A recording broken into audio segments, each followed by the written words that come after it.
The finger was pointed at teenage gangs, and more than half the people charged with offences were under 21.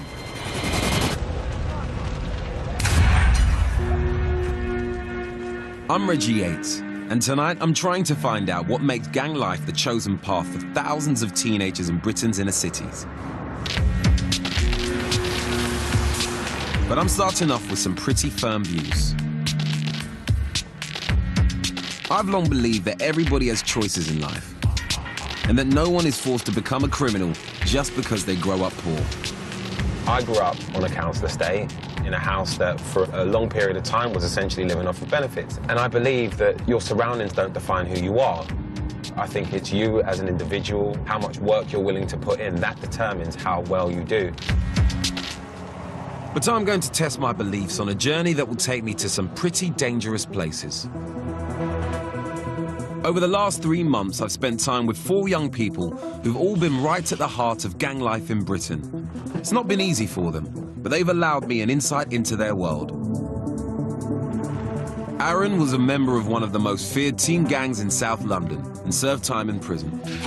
I done a few things, you know, like robbery, but paid the price for it. Talise has been involved in selling drugs for another London gang and was the victim of a vicious assault. How many times were you stabbed? I was stabbed about 14. 14 times. Shaquille lost a friend to a vicious gangland war. People do get killed out here. I can't even lie about it, innit? And Darren was a member of one of the most ruthless gangs in Manchester. Basically, you wouldn't look at us lot wrong, because if you did, you'd be the next one in the back of the ambulance. So where does the responsibility lie? Am I right that it's down to the individual and the choices that person makes? Or is it about their environment? Things that are often outside of their control. I'm going to try and find out.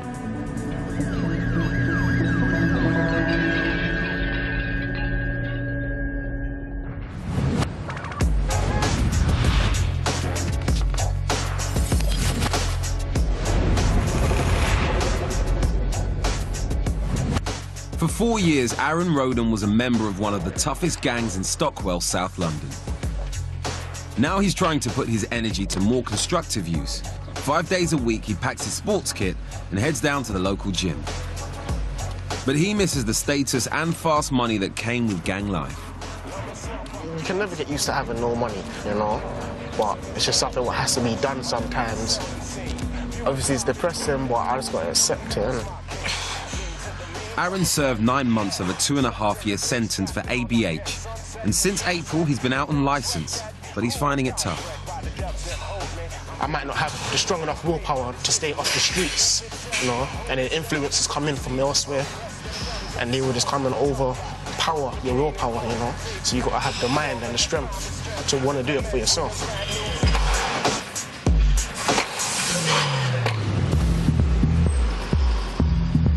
So what was life like for Aaron inside a gang? And has he really been able to put the fast money and prestige behind him? Hi, Reggie, how you doing? Yeah, I'm good, thank you, bro. Thanks for having us. Upstairs, straight to Britain.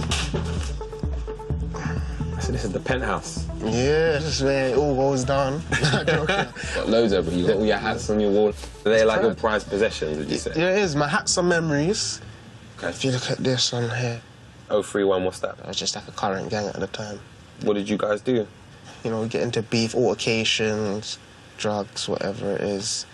But You say drugs like it's a small thing, but for most people it really isn't. Were you dealing, were you selling? It's like selling, innit? You gotta go and get money however you can get it. That's the mentality of the young people. There must have been a moment when you decided to go down the wrong path that led to actually being involved in an organised gang. What happened? What was that moment when everything changed? I was about 14 years old, and someone had just basically come up to me. He said to me, "Oh, I just stabbed someone quick, you know. Like I got the blood on my knife and everything." Kind of brought out the knife. You had the knife in front of you? Had the knife in front of me. You know, he asked me just to follow him to the bus stop. And then it got to the point where, you know, I ended up following him around for the whole day. He kind of like, in a way, kidnapped me. And like, he took my phone, he took my chain, took my big diamond ring. After that day there, my trust for people in general, it just went down, you know. I mean, I didn't want to be so exposed like that again. So after all of that, you started carrying a knife yourself, right? Yeah. Would you have used it? I would have had to. I would have had to. There's no point carrying it, and you could go to jail for just having a knife, so I might as well use it if I'm gonna have it on me. Aaron's been upfront about his time with the Otrey 1 Bloods gang, but I wanted to know why he'd been sent to prison. You know, it was a robbery, kind of thing, drug dealers and stuff. Why don't you want to talk about what actually happened? Because really and truly, the people or the victims of it could be watching right now, and they might not feel that justice was served. They might feel, oh, so-and-so, so-and-so there, he's on the TV there. I remember him from the court case there, kind of thing. Let's go after him still. They might be like that, people don't know how people are. Aaron still has to look over his shoulder whenever he goes out. He took me to the estate in South London where he grew up, and he seemed uneasy about being on the streets with the cameras. There's beef, there's real shootouts. People have shootouts all the time, this is Stockwell. This is real. I mean, people. When was the last time you saw a shootout around here? 2008 was the last vivid one I can remember. Little party in the pub, and someone came and shot it up, 2 bouncers outside the pub, both of them got hit up. One shot in his head. Everyone in the club had to walk over his dead body to get out of the club, kind of thing, That was the last real one I can remember. How old was you at this point? I was 17 or 18. So at 17, you're stepping over a dead body to get out of a pub. I mean, did that not affect you in any way? The shootings and stuff, it got so regular that things used to happen, and we'll go back to the block and laugh about it. Literally, like, if you come away and no one got hurt, you're laughing. There's no doubt Aaron wants to turn his life around. But how long will his resolve last? Because he spent so much time before he went in being used to the trappings of his former lifestyle, I'm not entirely sure whether he's going to be okay and be able to stick it out. I think that the temptation is massive, and I really hope that he doesn't fall to it. One thing I want to get across in this film is that gangs are not just a black issue. In most of Britain's big cities, there are all sorts of gangs, Asian, white and black. So I'm heading to the northwest, once again to find out whether people there choose to join gangs, or are they forced into it. Here in St Helens, these young people were part of a rehabilitation scheme. They've all committed serious offences, most involving gang violence. Darren Burns was a member of one of the toughest gangs in Manchester. Now he gets a kick out of helping out at this old gym. How much are you enjoying this then? It is actually quite fun. You throw a few laughs in there with it, Okay. What you make of it yourself, innit? That's it again. Boxing lessons are the most popular part of the course. After watching these young people land some pretty fearsome blows, I took the chance to find out what drove them into gangs. Basically, you wouldn't look at us lot wrong, because if you did, you'd be the next one in the back of the ambulance. That's how it was. And what were you known for? Drug dealing, weapons, fighting, everything. Darren lived in 42 different care homes from the age of 5. At 14, he joined up with Manchester's notorious Gooch gang. Other gang members served time for murder as they fought rivals for control of the drugs trade. You don't look like the sort of person that would have a gun in his pocket. What was it that attracted you to it, and did you not think that this might not be for me? Well, at the time, I'd gone through a stage of being bullied at school, so at the time that was my way out. That was my way of saying, listen, I'm not a muppet. I'm not going to let you trample all over me. So I wanted the reputation that came with it. The reputation where I was like, if you did something, it wouldn't just be me coming to get you, it'd be someone else as well. So you were being bullied as a teenager. Yeah. What was the one moment where you said, I've proved my point now, they won't mess with me again? I went up to the biggest guy in the school and just trampled him all the way down the stairs, because he was the main one. And I was only in year 9 then, he was in year 11. So he was one of the oldest kids in the school, Yeah, and you beat him up? Yeah, I threw him down the stairs. After that point, did things change for you? Did people look at you differently? Yeah. Did you enjoy that? I loved it at the time, yeah. I was thinking, right, I'm untouchable. You get like this sort of invincibility cloak over you. Like no one can touch you. Now that you're out of the gang, do you see it differently? Yeah. Boys will be boys, do you know what I mean? But it's a completely different perspective now. Do you not think it's a bit stronger than Boys Will Be Boys? I know what you're saying, but like when you're there, it's like a family. You protect each other. So Darren believes he had to be in a gang as a way of finding security, almost a surrogate family. His environment gave him no alternative. But is he just an exception to my belief that it's all about individual choices? I'm heading back to London for a meeting with someone else who's agreed to tell me her story about life inside a teenage gang.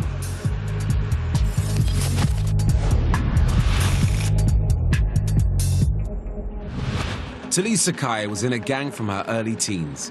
She was often involved in fights and earned money as a lookout for drug dealers. She's moved out of her parents' house and now lives on this estate in Morden, Surrey. For Talisa, it's a key part of breaking away from the gang. Her flat represents independence, but it also shows the choices she now has to make. Hello. Hey. Oh my God, it's How you good, doing? man. I'm alright, man. You all right? She has to find £120 a month towards her rent, and that's the sort of money she doesn't have. This is your place, yeah? This is my room, boy. Okay. Not the messiest, but it's not the neatest either. All right, don't worry. I ain't getting the Hoover out. Yeah, this is the living room still, right here. Talisa insists she's now out of the gang, and the turning point came 5 years ago. One day I got a phone call from my friend, and then I came out of my house to meet them, but they wasn't there, so I was thinking, what's going on? So I saw this dude that I thought I was cool with, so I went up to him, and then all I remember, I just saw a knife, and he just went for me. I didn't really feel anything. It's just that all my emotions just went. I was just thinking, how am I going to survive this? How am I going to get out? How am I going to see my mum again? And how many times were you stabbed? 14 times. Do you have scars? I don't really want to show. It's not. No, you don't have to show me, but do you have some? Yeah. So what do you think when you see the scars from the stabbing? When it's a bad day, I'm thinking, why didn't I just die like with the scars? And then when it's a good day, I think I'll overcome this, and this is what makes me today, and this is why I'm living today. Since leaving the gang, that's all right, don't worry about it, don't worry, it's all right, it's okay, it's okay. Are you sure? Yeah, if you need to... Talisa's phone rings throughout our interview, and something's going on. Switch off. Popular girl. Who's texting you? Is this on camera? He's actually one of my friends still, but I just leave it to Lil. Why are they texting you so much? I don't know. No?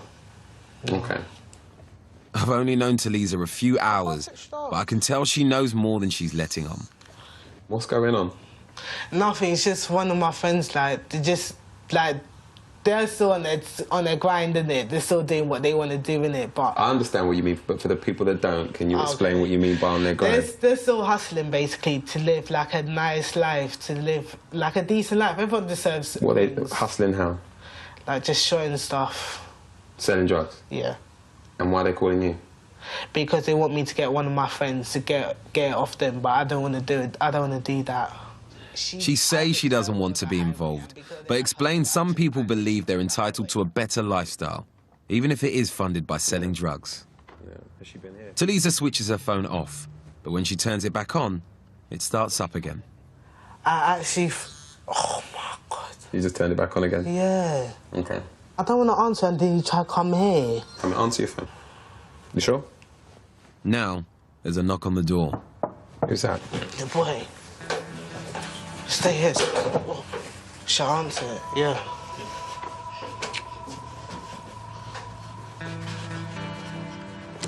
Come back later, please. I'm not even bringing BBC out here.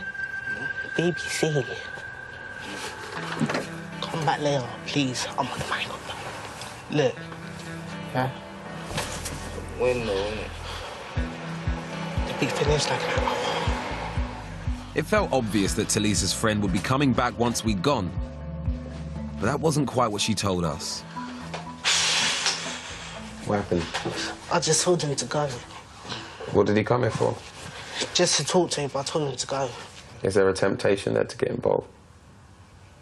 Not even a little one. Why are you so sure? Why am I so sure? Because I know where it can lead me to again. And what can it lead you to? Probably prison or death this time. Death for true this time.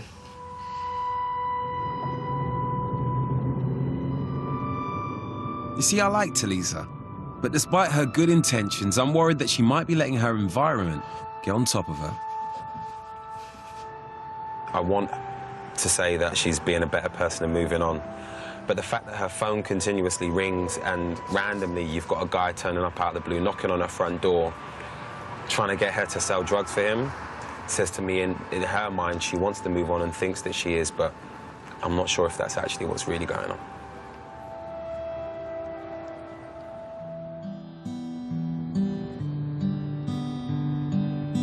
The next day, I met up with Aaron. He'd agreed to take me to another estate close by that was territory of the All About Money gang. They'd had a serious beef with the Otrey One Bloods that Aaron belonged to. It's part of a turf war that has cost up to 10 lives in the last decade. Aaron seemed nervous here, and sort of on the alert.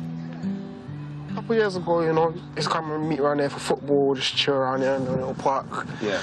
You know, at one stage. Do you know what, I've heard about a place called The Hotspot. Is that anywhere near here? Oh, that's right there, yeah. Just literally just there? Yeah, right across What's the that road. then? That's called Stockwell Gardens Estate, also known as Hotspot. Why is it called that then? I think because police always used to be around there, you know. Yeah. Like, yeah, it's just like a bait strip, you know. It's hard to believe that this little parade of shops with a small courtyard could be such a prized piece of gang territory. But this can be a dangerous place. So if we were to go there now with the cameras, myself and you, would that be a problem for you? Yeah, I'm not really trying to condone any of that. Why is that? It's not my job to really do that, you know. I'm not a reporter. However, you know, it's just not me. Still, it's not me. You look really uncomfortable. You look really uncomfortable Yeah, about going over there. What is it about? No, it's not even this area about. in particular? It's not even that, but it's like because of my affiliates, you know. They had problems with these lot. So in a situation like this, with someone who was once in a gang going to an area that they shouldn't be seen around, even though they're out, is it still dangerous? It shouldn't be. It shouldn't be, but it can be. I finally realised why Aaron's so nervous here. This area is at the heart of a postcode war between rival gangs. To try and turn their lives around, Aaron and Talisa have signed up for a course of intensive personal coaching. I've come to see what they do and how they get on. It's not in the sort of place I'd expected, right in the heart of London's affluent West End, Covent Garden. It's called Rap Mentors, a private company which offers coaching to young people at risk of getting involved in gangs, and to others who want to become mentors themselves. Is it okay to take your mentee home with you? No! The project manager is 41-year-old David Williams.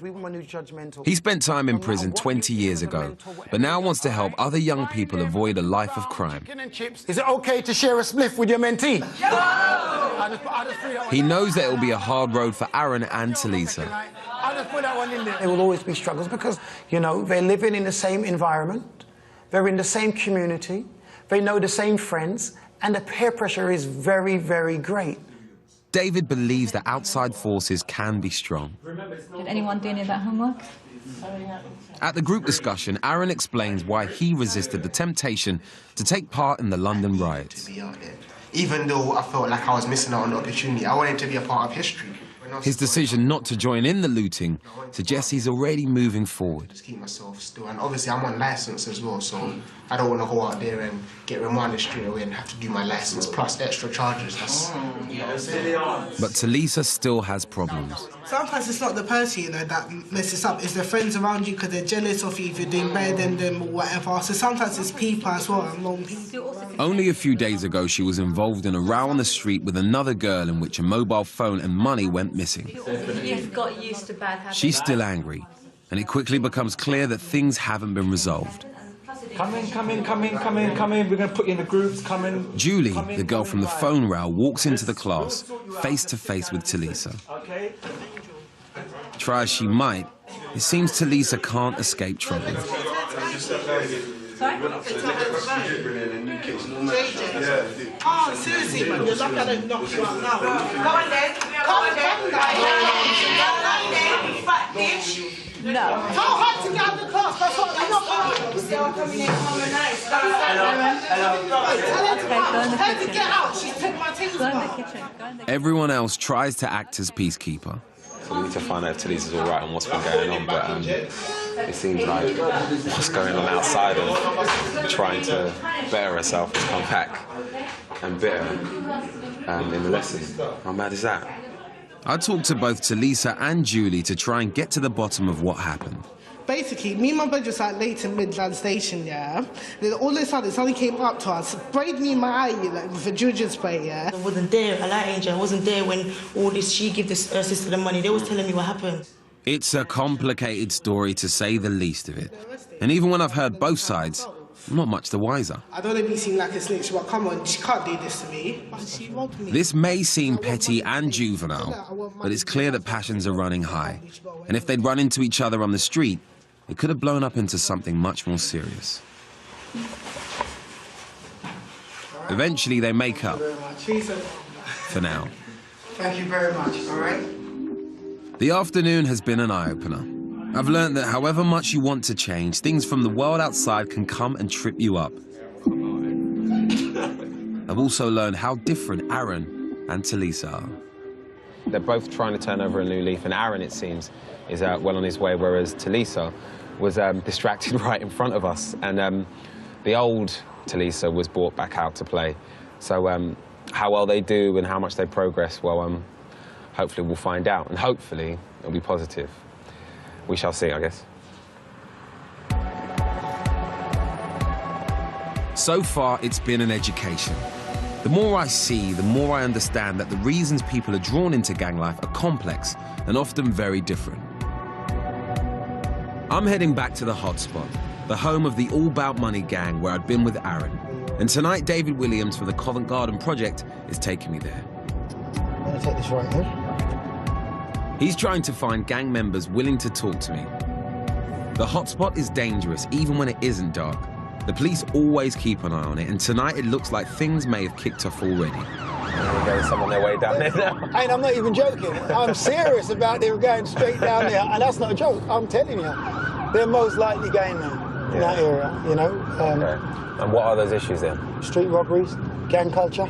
Okay. You know, straight up. Bit of hostility, yeah. Okay. You know, and rivalry, you know, post-Cold Wars, so forth. What should I be expecting?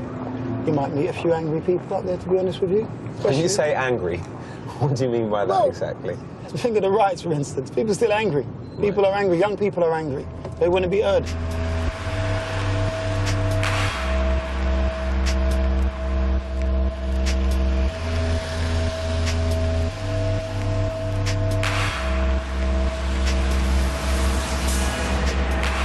They might want to be heard, but tonight, they don't seem to want to talk to me.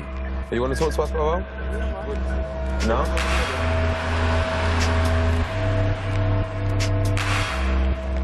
I don't think many people really want to talk to us right now. I mean, the bright light probably isn't helping, but hopefully David will find us someone who's willing to talk to us soonish.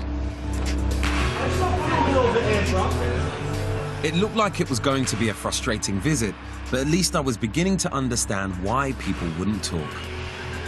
I've just spoken to a couple more guys here in Stockholm, and they keep using the same phrase, which is dry snitching, and they believe that talking to us on camera is basically a gentle version of going to the police and snitching. And the frustrating thing about it, the incredibly frustrating thing about that is the things that they're saying are so valid and so bang on to what we're trying to talk about and discuss in this program that I think frustrated is an understatement. Off camera, people told me they felt poverty and police harassment drove them to seek security in gangs, but they wouldn't tell me on camera. I want them to say to you guys what they said to me, but they're never going to do it on camera at least. Oh, I'm so angry. It makes me so angry. Finally, one man does come forward. You lot up for talking? All right, cool. Hello, man. You all right, Reggie? He's Shaquille Nascimento, age 22 and a refugee from the Congo. He's lived in London since he was 14 and he seems to know about gang life from the inside. Would you say that you're involved in any gang? Would you say you're not? I'm not involved with a gang, I've got friends. Yeah? Friends, but the police class us as gangs. Yeah. They say we're gang, but they don't catch us doing no gang activity. Right. I ain't even got a criminal record, but my name's well known by the police. He clearly knows a lot about tensions in the area. How dangerous does it get around here? It's very dangerous. See, a friend died on the 31st of this month, another friend died in 2007, innit? What was it? Do you know what was over? No, I don't know. We never know what it's over about. Both of them got shot. How easy is it to escalate from being just a normal kid who's getting in trouble at school to going... The area you grew up in. A lot of beef you see out there, it goes on. It never stops, innit? Yeah. Because it's like the older generation started the beef, innit? Yeah. Then the younger generation carry on the beef. The beef, I be real, beef will never stop. Shaquille wants to tell me more, but thinks he said enough in front of his mates. We arranged to meet a few days later.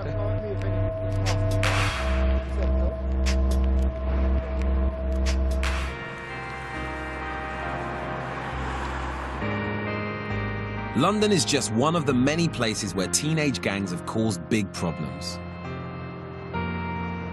2 days after last summer's riots began in the capital, violence broke out on Merseyside too. A different city, different people, but many of the same problems, and teen gangs taking a large part of the blame. Gang turf wars here have reached as far as cyberspace. But they're also an alarming part of the real world too.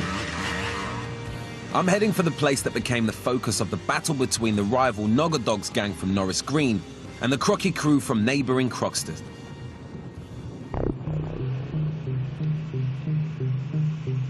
In 2007, this pub car park was the scene of one of the most notorious teen gang shootings of recent times. Breaking news this evening, an 11-year-old boy has died after being shot in the head. It was part of a turf war, but the victim was a boy who had nothing to do with the gangs. He was just on his way home from football practice. The 11-year-old boy had been playing football with friends in the Croxteth area of Liverpool.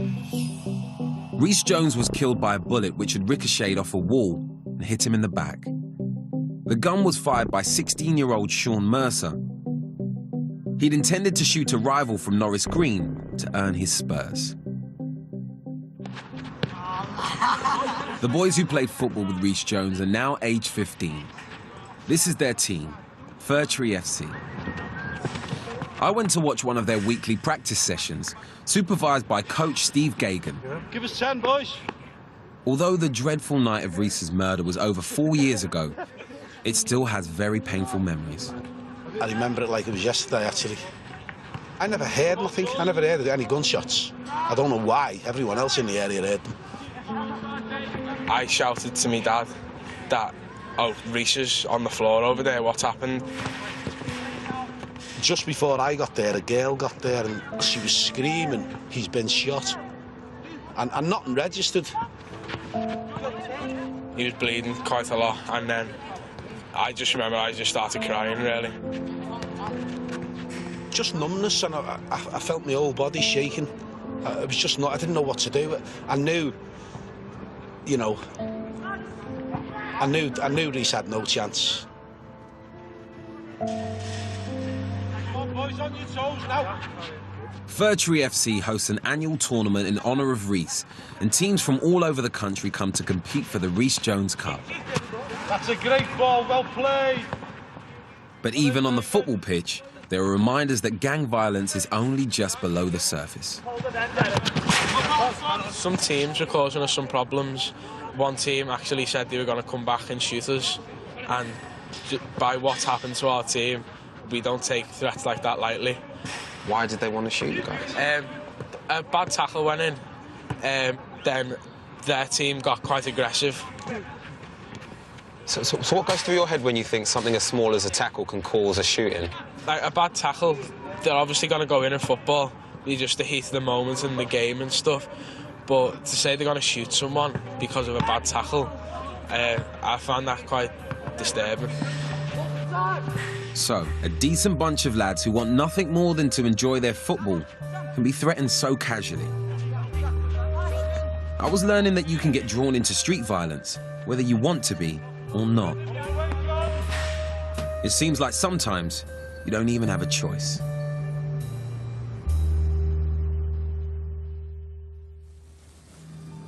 It may be easy to get caught up in that world, but what about getting out? Is it possible for young people to break free of their environment and leave the gang life? I've got an appointment with a guy in East London who I hope can give me some answers.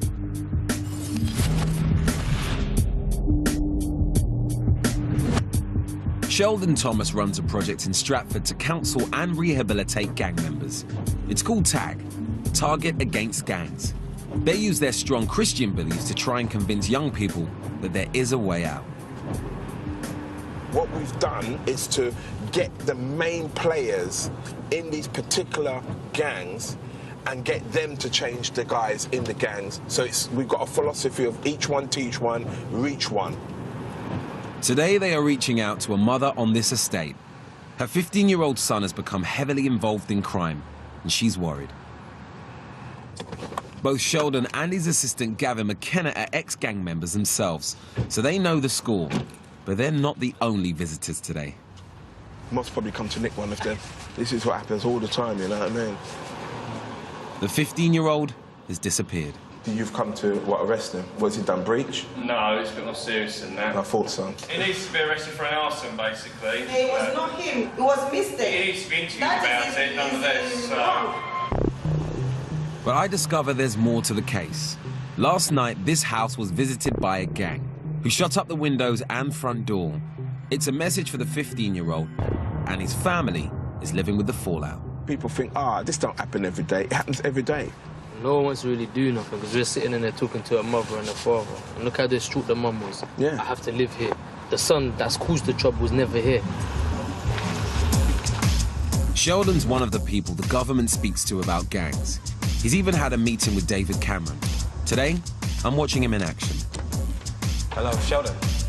Reggie. What's Sheldon's take on personal responsibility versus environment? Does he think it's down to the individual, or is it about forces beyond their control? But before we get around to any of that, he receives an urgent call. Yeah, this is Sheldon from Gangs Life. You don't need to worry so much about the 6-year-olds. It's more the 8, 9 and 10-year-olds. A teacher in East London is worried about a gang problem at her school. And the 10-year-olds are very sneaky because they're getting drafted in at that young age. You are hearing it right. Sheldon is talking about primary school kids. In this particular school, they're already showing signs that something's not quite right. With some of the older guys who are about to go to secondary school, they're 10 years old. How would you draw in someone that young? Very, very rarely do you hear a policeman stopping a 10-year-old. They know that, so they give them young guys, look, here's a little £10. Now, £10 to a 10-year-old is lots of money. Right. Before you know it, that's how they get tracked. Because £10, another £10, now he's got money. Now, he ain't getting much money at home because obviously mum's maybe struggling or whatever. So that's how these guys are getting caught up in it. Well, okay. No wonder Sheldon thinks prayer is the answer. Father Lord, as we bring another session to the forefront today, Father Lord. Christianity is at the heart of his project. Keep our mind focused on the young men that we have to go out and sow a seed to. Father Lord, let us have our goals fixed on them to bring them into the kingdom. Today we're talking about who am I? Because everything we do has to relate to what the man there on the road is doing. Sheldon's style is like a street preacher. They step one step, they pull right back. So if you're from Edstone... He starts by getting his team of former gang members to think about the things we can't control, which upset us. Just touch on it. What exactly are you angry about? Father figure. One, okay. What are you angry about? Things that happened in the past. Exactly. Now, I've come to observe, but I'm being asked to offer my thoughts too. I didn't know I was involved.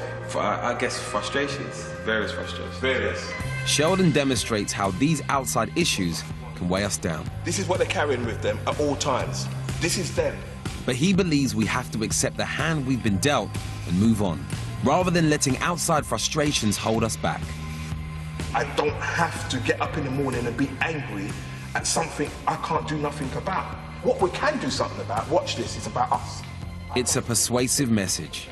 The thing that came across most for me was that some of the stuff that he said actually really applied to me. You know, I mean, my start out isn't that different to the people in the room.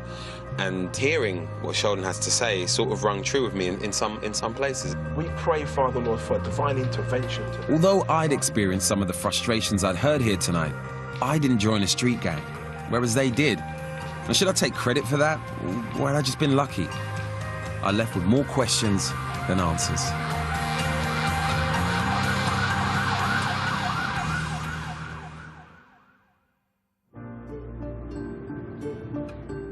It's been a week since my visit to the hotspot in South London.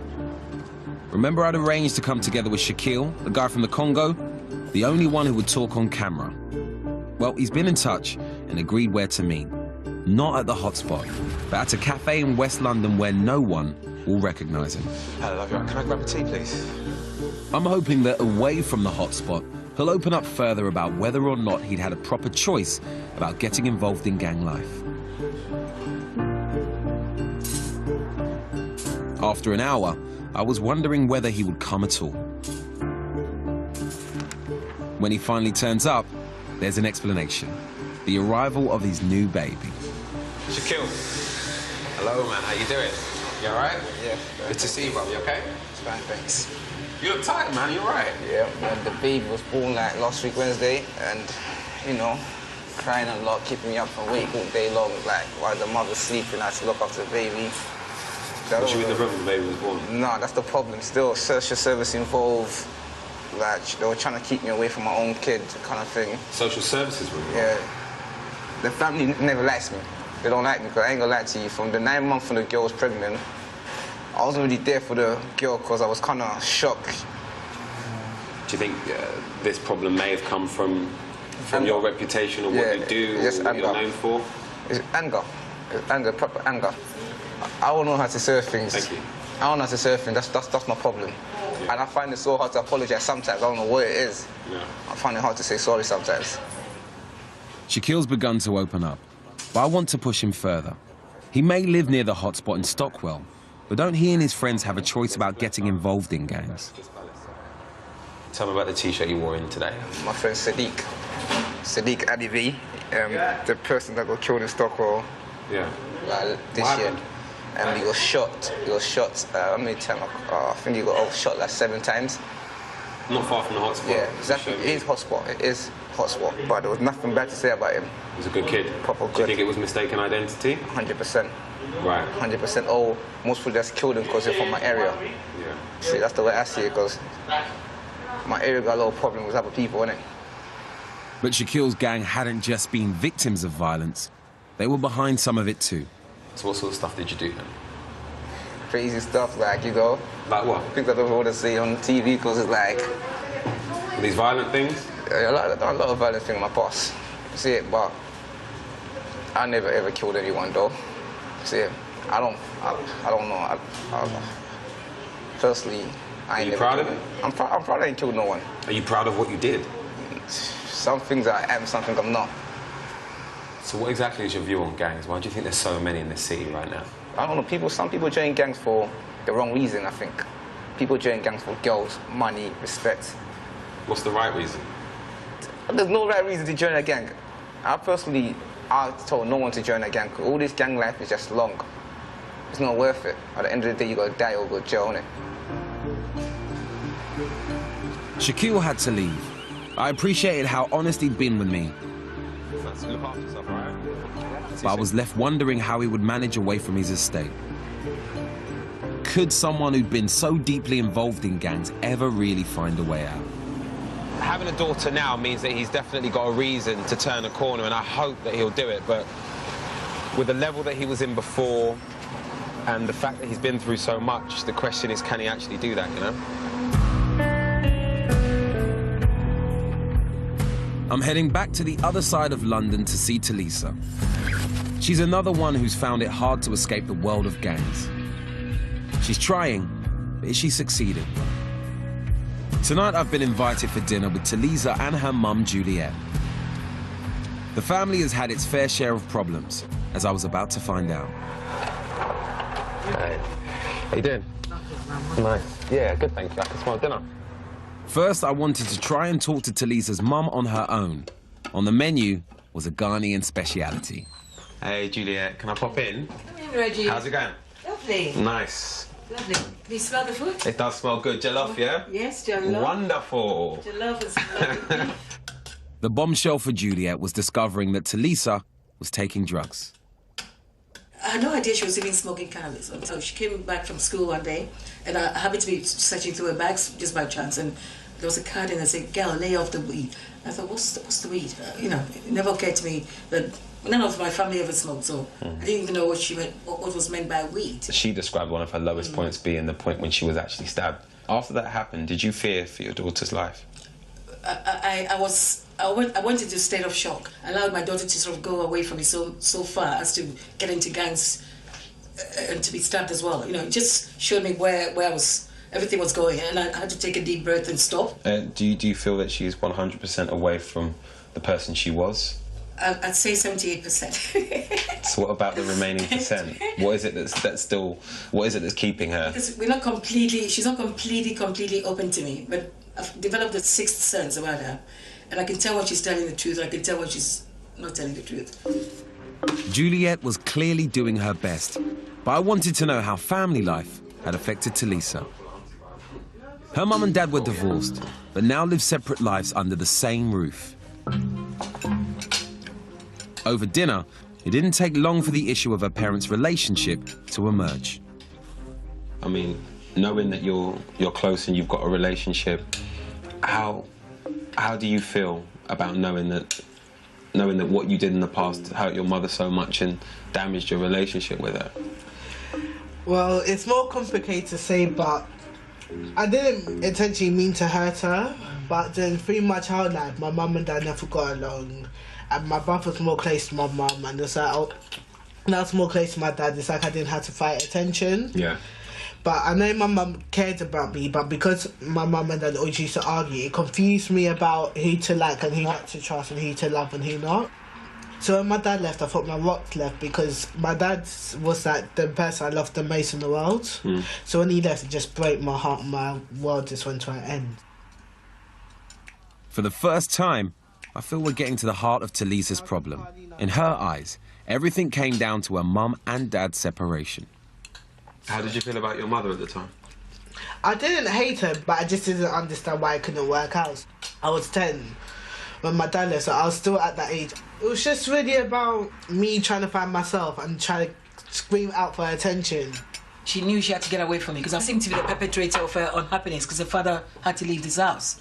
But then she was too young to understand the ins and outs. She's seen the police being called to this house before, and she knew what was happening. But when the break finally came, she wasn't ready for it, and so in her mind, my mum's deprived me of my father. I'm going to be bad. You thought I didn't care about you? 60%, yeah. Yeah. At that time, how important were your friends to you? That's the only thing that didn't give me problems. So you saw your mum as a problem and them as... Because it was arguing a lot those times, and she kicked me out before, so it was a lot of arguments, and I didn't feel wanted here, and I felt like a dog. It wasn't because I didn't want to be with her, it's because what I felt in this house, I didn't feel this was my house anymore. It must have taken a lot of courage for Talisa and her mother to speak openly. I've had a chance to meet a mum who understands the importance of a stable family and how disruptive it can prove if the influence of a parent is taken away. So what does this mean for Talisa's future? I think the fact that her mother has embraced her in the way that she has is a key part in keeping her on the straight and narrow and moving forward in the direction she wants. And if Talisa is able to succeed as the person she wants to be, her mother is a key part of making it happen.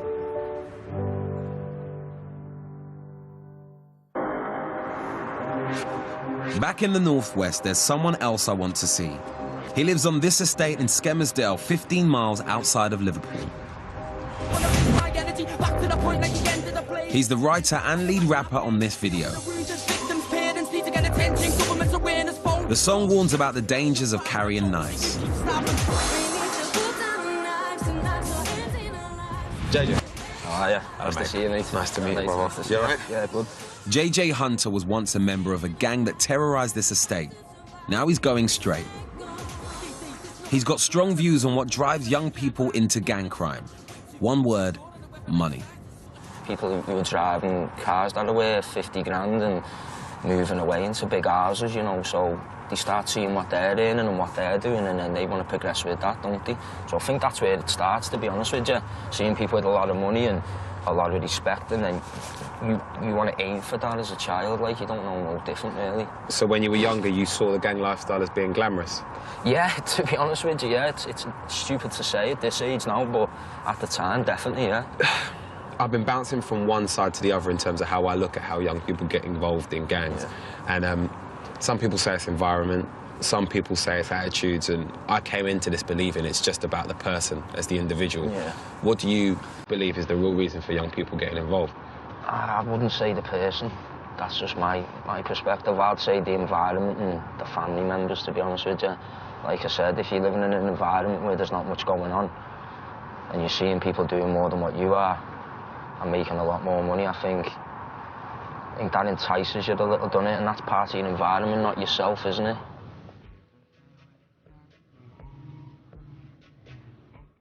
It's a simple idea, but thinking back, the temptation of easy money was something I'd heard from Sheldon and Aaron in London. You gotta go and get money however you can get it.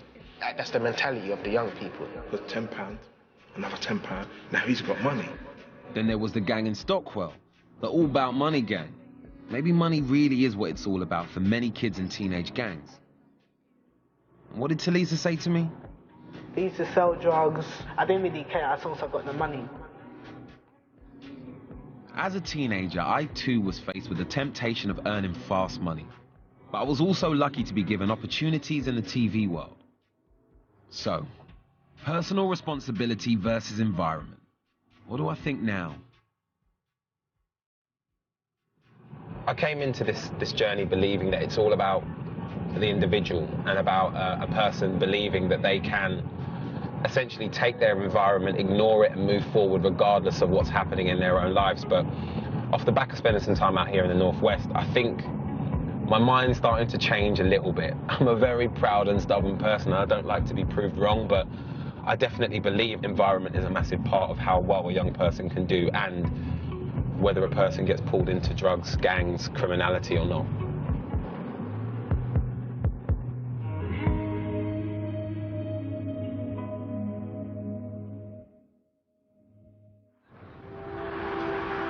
I'm reaching the end of my journey, and it's time to say my goodbyes.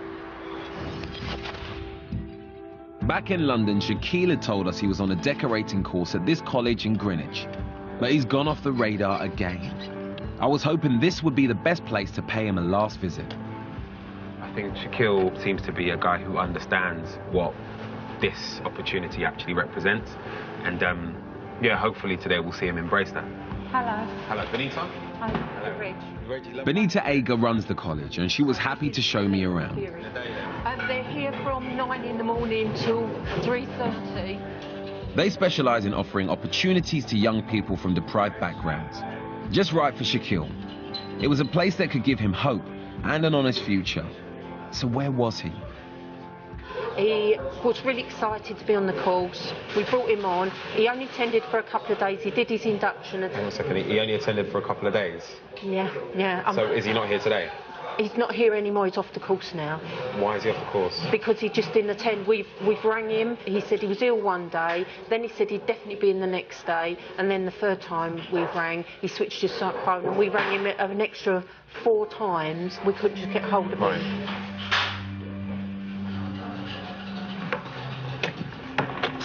Well, that was a bit disappointing, wasn't it? The idea was to see Shaquille at work, as it were, and see him actively going out of his way to try and do something with himself, and he's not here, and he's not been here for a while, and I'm a little bit disappointed, if I'm honest. Hello, is that Shaquille? How you doing, mate? It's Reggie. How you doing? Have you just woken up? Why have you just woken up? Why are you stressed out? He agrees to meet by the river an hour later, but I'm worried this might be another no-show.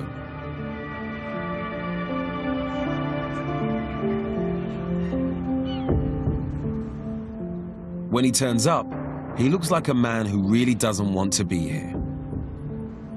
How you doing? Oh. You all right? Yeah, of course. Are you sure? You don't look it. Talk to me, man. What's up? What happened? How comes you haven't been going to your classes? Like, the things they're doing, I've done it a couple of years ago already. They're teaching me things that I already know what to do. Come on. What is it that's so hard about putting yourself out there? No one wants to give me a chance. Someone gives me a chance to change a lot of stuff. Do you know what, though, Shaquille? There's going to be a lot of people watching this right now that don't know you, don't understand the choices that you're having to make right now, and they're going to be thinking, if he just grinds it out, gets himself a job, does what he has to do, and just swallows his pride, everything will work itself out. People could say, do this and do that, but when you're living the life that you used to live for God knows how many years and stuff, yeah? It's not that easy for you to give up everything that you had.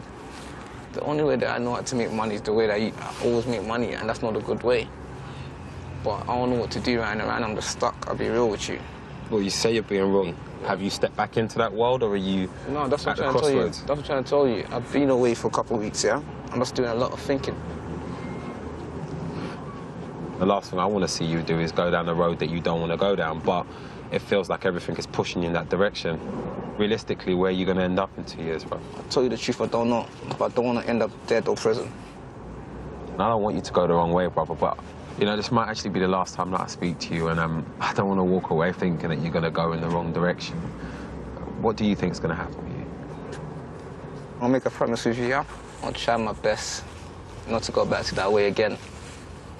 What do you really want for yourself? I want to be a good father, and I want to make my dad proud. That's the main things to me. And how do you think you're going to achieve that right now? Get up my try and do something positive, but it's hard. It's hard to try. It's hard. I keep trying, but it always keeps shutting the door in your face. I ain't getting nowhere. I really want Shaquille to keep the promise he's just made to me to give it a go. But sometimes, wanting isn't enough. Look after yourself, I'm sad to be saying goodbye. I feel like Shaquille needs long-term help, but he's also got to learn to help himself. Let's hope he makes it.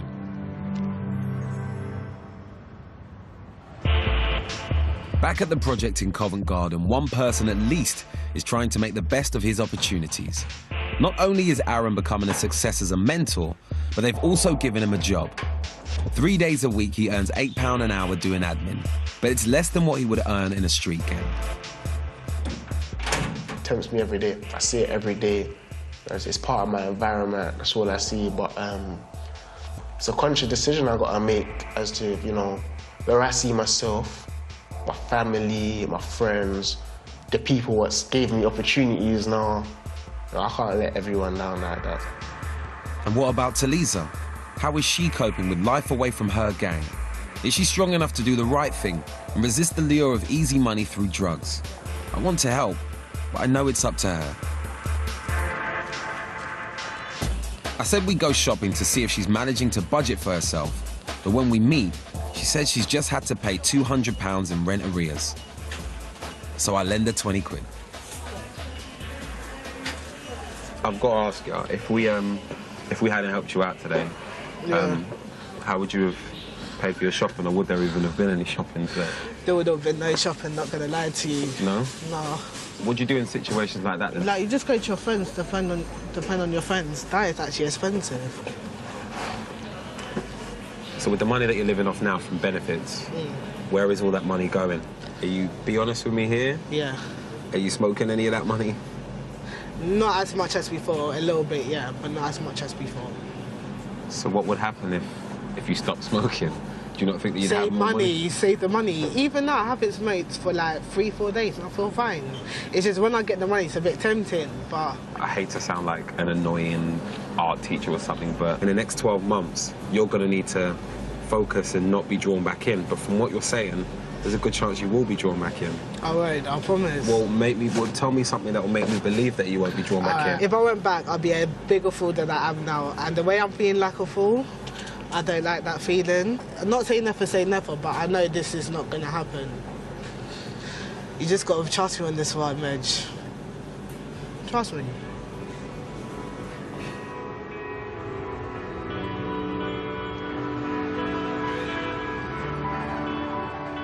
When I started this journey, I thought that you make your own choices in life and that you just have to live with the consequences. I'd always had to accept that, and I believe that everyone else should do the same. But what I've seen these last few months has changed the way I feel. I came into this process believing that a person is in charge of their own destiny, but since meeting people like Shaquille and Talisa, I think environment has a huge say on how far someone can go. I think more than anything, I've got a newfound respect for how fortunate I've been. I found myself at a crossroads when I was younger, and I made a very clear decision not to go down a certain path. I've looked at anybody who's made a bad decision, has had a tough start, as weak and as stupid to a certain extent. And I think I've learnt that